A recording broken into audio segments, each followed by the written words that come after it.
Mga tol, grabe na talaga nangyayari ngayon sa daigdig. Natila ba mga tol, yung mga bansa, mga malalakas na bansa, puro mga nag-aambahan sila ngayon. Lahat sangkot mga tol, kaya nga lagi natin pinag-uusapan dito, mukhang malapit ng maganap ang ikatlong laban ng pandaigdigan. Kasi tingnan nyo to. Eto, ipapakita ko lang sa inyo itong iba't ibang mga balitang nakalinya ngayon dito. Panonoorin natin. Russia warns US, Japan, South Korea against targeting North Korea. Kumbaga, ang Russia mga tol ay nagbababala. Huwag niyong gagalawin ang North Korea. Kasi 'di ba ang North Korea suportado rin ng Russia, 'di ba? Tapos nitong nakaraan, para mga 2 days ago, nagsagawa ang Japan, US at South Korea nung kanilang drill, no? Na yan ay tinutulan ng North Korea at ang sabi nga rito mga kapatid sa report, North Korea has lashed out at a recent joint aerial exercise conducted by the United States, Japan and South Korea, warning them of what it calls grave consequences. Yun ang sabi ng North Korea, no?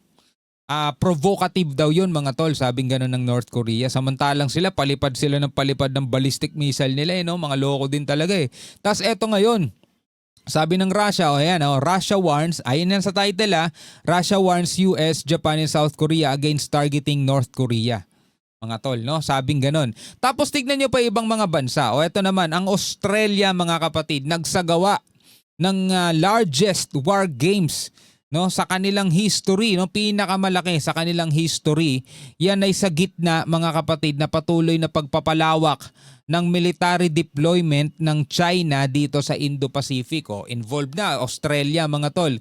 Sa ibang balita, ito naman, China at saka Japan, nagsisihan sila, nagpalitan sila ng paninisi doon sa kanilang mga warplane. No, yung close encounter ng kanilang mga warplane. 'Di ba ang China mga tol, madalas nagpapalipad ng eroplano at pumapasok sila doon sa airspace ng Japan. Na yan ay kinukundina ng Japan. Ngayon, etong China mga tol ay inaakusahan naman ng Japan. China accuses Japan of violating airspace around disputed East China Sea Island. O, 'di ba? No? Dalawang yan mga tol, nag-aambahan na rin mga kapatid. Tapos eto pa, France. Why France is spending billions on defense again? No? Again mga kapatid, ibig sabihin na naman gumagastos sila ng malaking halaga, bilyon, para sa kanilang depensa. Mukhang talagang mangyayari mga kapatid yung pandigma, ang pangdaigdigang labanan na naman eh. Papansin niyo, napakaraming mga bansang involved dito mga tol. Tapos hindi pa natin nababanggit, kasama pa tuloy na naglalaban mga tol, etong Ukraine at saka Russia, na ngayon ang NATO mukhang makikisali na rin mga kapatid, no? Tapos ganun din, Israel saka Iran. Grabe. Iisipin nyo pa bang hindi hindi pandaigdigan yan? Habang etong mga bansang to gumagastos ng malaki at naghahanda, tayo mga tol busy. Busy sa impeachment, busy sa paghahanap ng mga nawawalang sabungero dito sa may Taal Lake mga tol, no? Well, kumikilos naman yung ating mga kasundaluhan mga tol, pero sana dapat maging handa rin tayo, no? Anyway, panoorin natin itong maikling balitang to mula rito sa WION. Etong Russia warns US, Japan and South Korea against targeting North Korea, no? Bago natin to simulan, syempre alam niyo na, huwag niyong kalimutan mag-subscribe.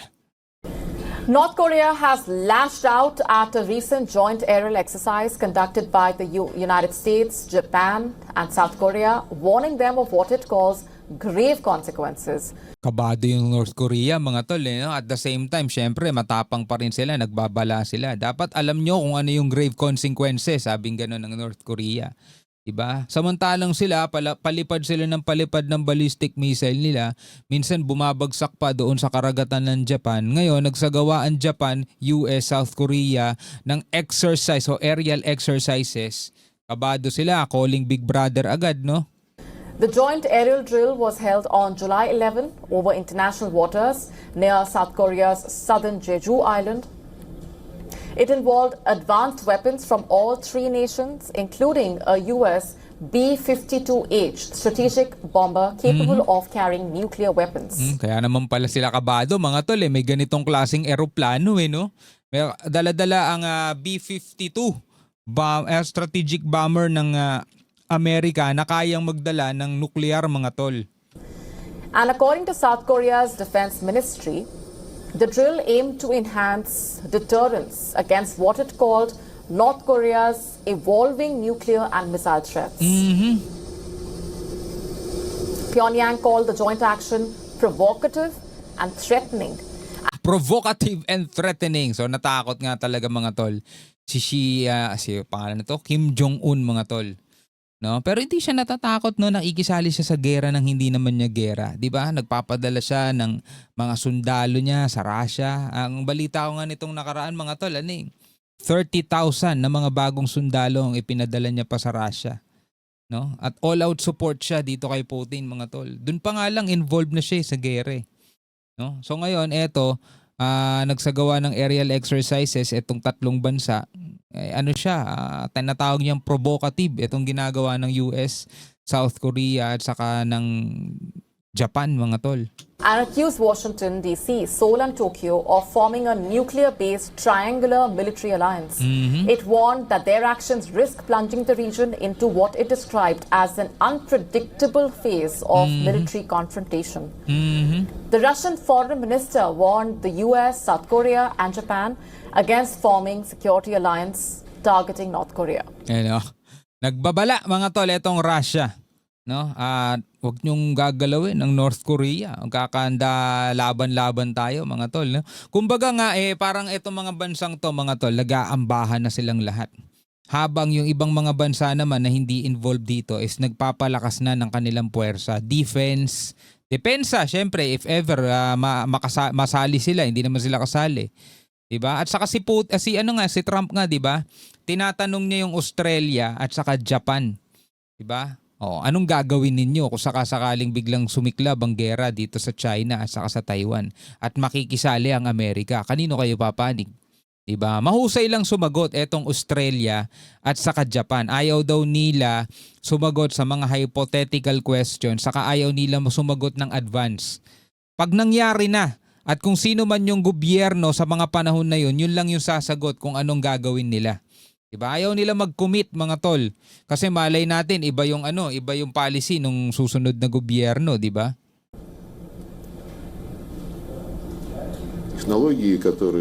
Military construction is underway around this country with the participation of the USA, South Korea, Japan. We warn against exploiting these ties to build alliances directed against anyone, including North Korea and of course Russia.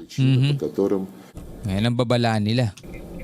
Para talagang WW3 is coming, mga tol, at di natin mapipigilan. Wag naman sana, ha, kasi marami nagko-comment, tila daw ba gusto natin Mga engot lang kasing umintindi, no? Nagbibigay lang tayo ng reaction kung ano yung nangyayari na ngayon.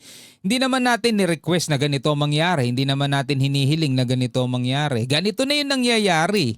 Anong gusto mo nating gawin, di ba?